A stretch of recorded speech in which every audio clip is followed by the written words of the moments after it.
അക്ബറിൻ്റെ ബീഗത്തിന് വലിയ ഒരു മോഹമുണ്ടായിരുന്നു. ബീർബലിൻ്റെ സ്ഥാനം ബീഗത്തിൻ്റെ സഹോദരന് നൽകണമെന്ന്. അക്ബറിൻ്റെ തോഴനും ഉപദേശകനും രക്ഷകനുമൊക്കെയായി അവസരത്തിനൊത്തുയർന്ന് പ്രവർത്തിക്കേണ്ട ഒരു വലിയ പദവിയിലായിരുന്നു ബീർബൽ. സാധാരണ മന്ത്രിമാരേക്കാൾ വലിയ സ്ഥാനം. ആ സ്ഥാനത്തിൻ്റെ പേര് വസീർ എന്നായിരുന്നു. എന്താ എൻ്റെ സഹോദരനൊരു കുറവ്? വിദ്യാഭ്യാസമില്ലേ? അറിവില്ലേ? ഭരണപരിചയമില്ലേ? ധൈര്യമില്ലേ? ബുദ്ധിയില്ലേ? വസീർ സ്ഥാനം നൽകിയാൽ എൻ്റെ സഹോദരൻ്റെ വിലയും നിലയും കൂടുകയും ചെയ്യും. ബീഗം ഇങ്ങനെ ഇടയ്ക്കിടയ്ക്ക് പറഞ്ഞ് അക്ബറിനെ ശല്യപ്പെടുത്തിയിരുന്നു. അതിനാൽ ഒരു ദിവസം അക്ബർ പറഞ്ഞു, ബീഗം, വസീർ സ്ഥാനത്തേക്ക് ബീഗത്തിൻ്റെ സഹോദരൻ പറ്റുമോ എന്ന് നമുക്ക് പരീക്ഷിച്ചു നോക്കാം. ബീർബലിനെയും പരീക്ഷിക്കാം. ആരാണു മെച്ചമെന്ന് നമുക്കങ്ങനെ കണ്ടുപിടിക്കാം. അത് കേട്ടതോടെ ബീഗത്തിന് സന്തോഷമായി. പരീക്ഷിക്കട്ടെ. സഹോദരനേക്കാൾ മിടുക്കൻ ബീർബലാണെന്ന് തെളിഞ്ഞാൽ പിന്നെ താൻ ഒരിക്കലും ഒരക്ഷരം എതിരു പറയുകയില്ല. അക്ബറിൻ്റെ ക്ഷേമമല്ലേ തൻ്റെ ലക്ഷ്യം. വസീർ ഏറ്റവും കഴിവും വിവേകവും പ്രതിഭയുമുള്ള ആൾ തന്നെയാകണം. ബീഗം അങ്ങനെ അക്ബറിനോടും പറഞ്ഞു. 1-2 ദിവസം കഴിഞ്ഞപ്പോൾ അക്ബർ ബീഗത്തിൻ്റെ സഹോദരനെ കൊട്ടാരത്തിലേക്ക് വിളിപ്പിച്ചു. അളിയനെയും കൂട്ടി പുറത്തേക്ക് നടക്കാൻ പോയി. അവർ നഗരത്തിലൂടെ നടന്ന് ആൾ ബഹളമുള്ള ഒരു തെരുവിലെത്തി. അവിടെ തിരുവോരത്തൊരിടത്ത് കുറച്ച് ചാണകം കിടന്നിരുന്നു. അവിടെ കൂടി പോയ ഏതോ പശു ഇട്ടിട്ട് പോയതായിരുന്നു അത്. അത് കണ്ടപ്പോൾ അക്ബറിനൊരു ബുദ്ധി തോന്നി. അദ്ദേഹം അവിടെ നിന്നു. എന്നിട്ട് അളിയനോട് പറഞ്ഞു, അളിയ, ഞാൻ നിങ്ങൾക്കൊരു ചുമതല തരികയാണ്. ഈ ചാണകം 2 ദിവസം കാത്ത് രക്ഷിക്കണം. അതിന് കേടൊന്നും പറ്റരുത്. ആരും വാരിയെടുക്കുകയോ ചവിട്ടി നശിപ്പിക്കുകയോ ചെയ്യാതെ സംരക്ഷിക്കണം. ഞാൻ 2 ദിവസം കഴിയുമ്പോൾ വന്ന് നോക്കാം. അങ്ങനെ പറഞ്ഞിട്ട് അക്ബർ പോയി. ബീഗത്തിൻ്റെ സഹോദരനോ അവിടെ കാവൽ നിന്നു. ഒരു നിമിഷം പോലും ചാണകത്തിനടുത്ത് നിന്നും അയാൾ മാറിയില്ല. എന്നിട്ടും വിശ്വാസം വരാഞ്ഞിട്ട് ചാണകത്തിനടുത്ത് 2 പട്ടാളക്കാരെ കൂടി കാവലിട്ടു. അങ്ങനെ ആത്മാർത്ഥമായി അയാൾ തൻ്റെ ജോലി ചെയ്തു. ഏറ്റവും ഭംഗിയായി ചാണകത്തിന് കാവൽ നിന്നു. 2 ദിവസം കഴിഞ്ഞ് അതിലെ അക്ബർ ചെന്നു. അപ്പോഴും അളിയൻ കാവലുണ്ട്. മറ്റൊന്നിലും ശ്രദ്ധിക്കാതെ ഏകാഗ്രതയോടെ കാവൽ നടത്തിക്കൊണ്ടിരിക്കുന്നു. അത് കണ്ട് അക്ബറിന് സന്തോഷമായി. താൻ ഏൽപ്പിച്ച ജോലി ഏറ്റവും ഭംഗിയായി ആത്മാർത്ഥമായി ചെയ്തതിന് അദ്ദേഹം അളിയനെ അഭിനന്ദിച്ചു. സമ്മാനവും നൽകി അയാളുടെ വീട്ടിലേക്ക് പറഞ്ഞയച്ചു. വിവരമറിഞ്ഞ് ബീഗത്തിനും സന്തോഷമായി. ഉടൻ തന്നെ അക്ബർ ബീർബലിനെ വിളിച്ചു വരുത്തി. ചാണകം കിടക്കുന്നിടത്ത് കൊണ്ടുപോയി. എന്നിട്ട് പറഞ്ഞു, ബീർബൽ, നിങ്ങളെ ഒരു കാര്യം ഏൽപ്പിച്ചാൽ പിന്നെ എനിക്ക് സമാധാനമായി കിടന്നുറങ്ങാമല്ലോ. അതാണ് ഈ ജോലി ഏൽപ്പിക്കുന്നത്. 2 ദിവസം നിങ്ങൾ ഈ ചാണകത്തെ സംരക്ഷിക്കണം.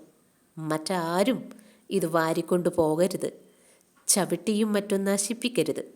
ഏറ്റവും സുരക്ഷിതമായിരിക്കണം ഇത്. എന്തിന്, എന്തുകൊണ്ട് എന്നൊന്നും ചോദിക്കരുത്. എനിക്കാവശ്യമുണ്ട് എന്നു മാത്രം അറിഞ്ഞാൽ മതി.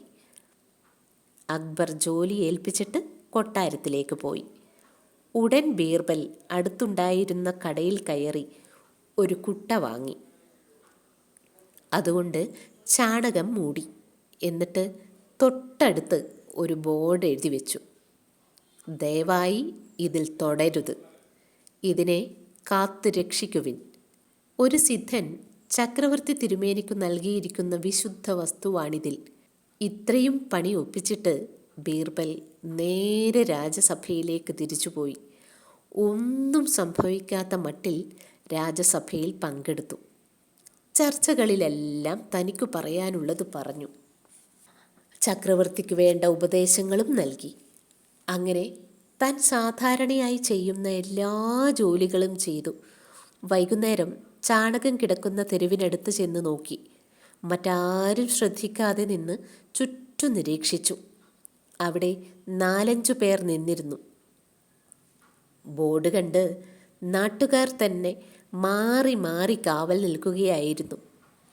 തങ്ങളുടെ തെരുവിൽ കിടക്കുന്ന വിശുദ്ധമായ വസ്തു നഷ്ടപ്പെട്ടാൽ തങ്ങൾക്കല്ലേ നാണക്കേട്? അവർ മാറി മാറി അവിടെ കാവൽ നിന്നു.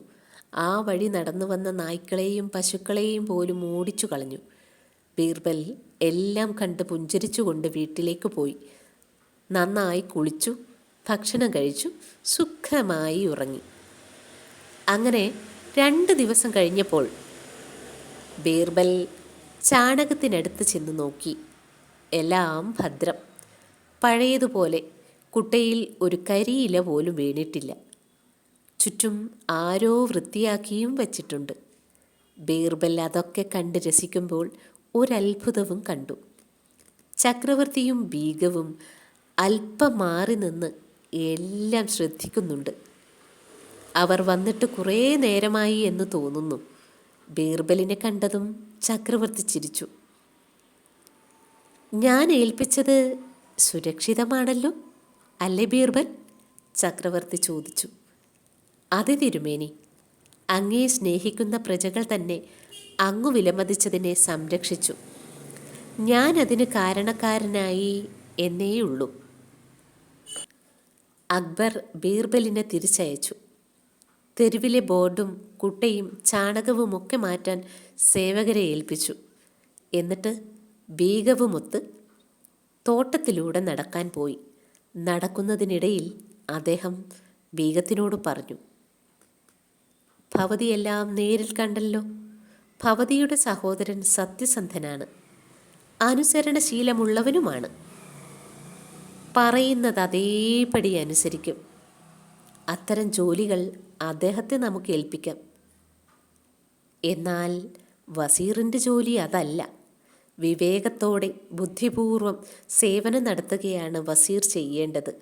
ഒരു പ്രയോജനവുമില്ലാത്ത പണി ചെയ്ത് വെറുതെ സമയം കളയാൻ അയാൾ തയ്യാറാകരുത്. നിസ്സാര പണികളൊക്കെ യാതൊരു ചെലവുമില്ലാതെ മറ്റുള്ളവരെ കൊണ്ട് ചെയ്യിക്കുന്നവനാണ് നല്ല ഭരണകർത്താവ്. എന്നിട്ട് തൻ്റെ സമയം വിവേകത്തോടെ ചെയ്യേണ്ട അതിപ്രധാനമായ കർമ്മങ്ങൾക്കായി ഉപയോഗിക്കും. ബീർബൽ അതാണ് ചെയ്തത്. നമ്മൾ അങ്ങനെയൊന്നും പറയേണ്ടി വന്നുമില്ല. അയാൾ അറിഞ്ഞ് അതും ചെയ്യും. രാജ്യത്തിൻ്റെ ഭാവി അത്തരം ആളുകളുടെ കൈകളിലാണ്. ബീഗത്തിന് കാര്യം മനസ്സിലായി. പിന്നീട് ഒരിക്കലും ബീർബലിൻ്റെ സ്ഥാനം മറ്റൊരാൾക്ക് നൽകുന്ന കാര്യം ബീഗം സങ്കൽപ്പിച്ചു പോലുമില്ല.